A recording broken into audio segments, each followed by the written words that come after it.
Excuse me এর বাংলা অর্থ কি? এক্সকিউজ মি এর বাংলা অর্থ হলো মাফ করবেন বা ক্ষমা করবেন।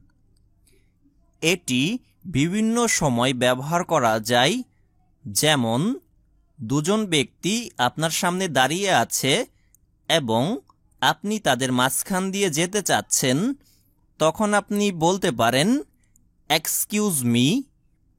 অথবা যখন আপনি কারো সাথে কথা বলার জন্য অনুমতি প্রার্থনা করছেন, তখনও আপনি এটি বলতে পারেন। এমনকি আপনি কারো মনোযোগ আকর্ষণ করার চেষ্টা করছেন, তখনও আপনি এটি বলতে পারেন।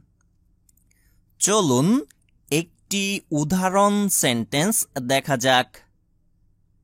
Excuse me, I have a question. মাফ করবেন, আমার একটি প্রশ্ন আছে। আশা করি বুঝতে পেরেছেন। ভিডিওটি দেখার জন্য আপনাকে অসংখ্য ধন্যবাদ জানাচ্ছি।